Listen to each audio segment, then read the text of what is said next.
to kind of change the general public's view on these things, because now right now in America we live in a single-use society.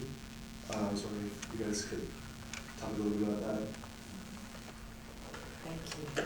I think one of the ways it's helping us is that corporations are stepping up, the industries as a whole sector are stepping up. And the fashion industry has really started promoting where they are incorporating sustainability in their design.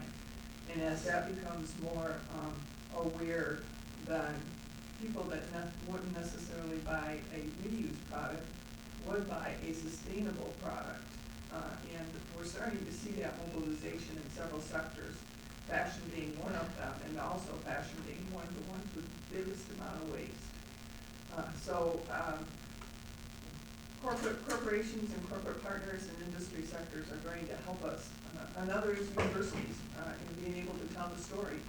And then working with communities like Grand Rapids, who has an aggressive strategic plan on sustainability that they're launching right now. That's part of the process as well. So it's really bringing all of those stories together, being able to bring the private industry sector together with the university sector, with the local unit of government, and then with the state government, and helping to send the message to people so that they know that they have options. And that would be the first step, having options. And then as they start exercising those options, how do we move it to more ubiquitous throughout the environment? Making it cool to have sustainable clothes. More and more I'm hearing that this is all consumer driven. And I think that, a few other panelists have mentioned that businesses know this. They know that consumers, there's an increased desire for sustainable products and practices. And people want to know what to do with their old refrigerators and all of these things. So I think getting information out in public forums such as this is absolutely critical. So I want to thank you for being here. It feels like this is just the beginning of our conversation, given our increased understanding. We had more questions based on what we learned today. Another thing I heard quite often was community partners, right? So I think partnering with organizations in your community is so important. Dr. Lamore was on a radio show earlier this week, and just about every question, every call that came in, he was really put to test. But so much of it was a policy kind of answer. Talk to your community leaders. You don't have access to recycling? Why don't you talk to your neighbors, see if they're interested in it? Now, I didn't know you were a commissioner, Williamston's commissioner. So I learned quite a bit in that conversation, but mostly what I heard was what people out there are thinking. Such different levels of understanding and so many different levels of people already giving it their best effort to create a more sustainable environment for themselves and their area. So thank you for being here today. I want to tell you about so many upcoming events that I just don't know. So I want to encourage you to go to our website, the Institute for Public Policy and Social Research website, ipsr.msu.edu, and check out what's coming out to make sure that we're on the same page. Definitely when you go there, you will see these presentations. And if I would have a charge for you today, I would say share this information and let people know that these amazing, really thorough and informative presentations are out there. I also want to say collectively, what a fantastic panel. I mean, you guys should be a commission within yourselves. You should, really keep in contact, and I know you will. If there were one other person I could have on this panel, it would most definitely be someone for packaging, because they're doing some crazy, interesting things there. And a lot of that's coming from students. New ideas, like the one you pitched out about the dog food container. That's a big deal. So I, again, want to say to you, share the information, get your questions out there, talk with your community members, your neighbors about their enthusiasm for learning more about this. I do want to ask the panelists if they have any last words or call to actions to give you today. Yeah? Amy? Well, first I want to say go to sustainability.msu.edu. It's a great portal into the university. You've only seen just a touch today of the infrastructure that we have in place to address sustainability as both within the university but in relationship to our communities and both nationally and globally.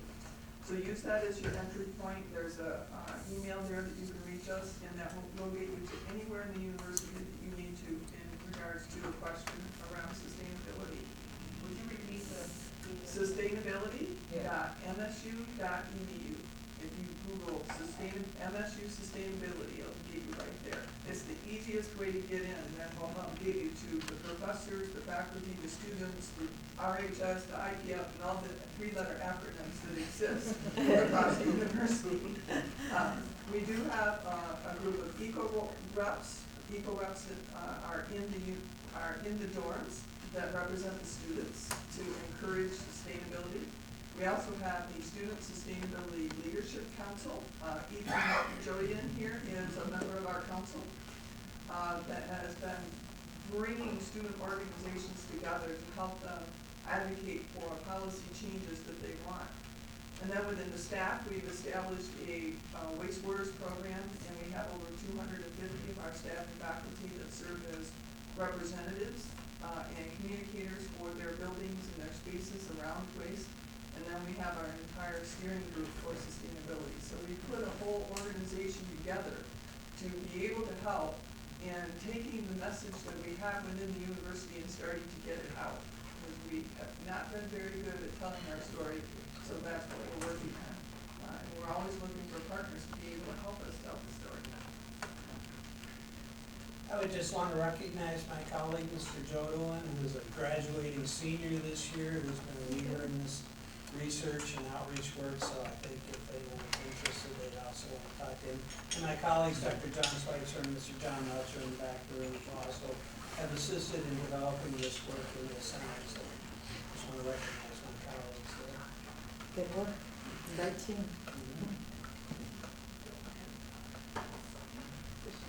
So, you asked for last words, and that sounded really depressing.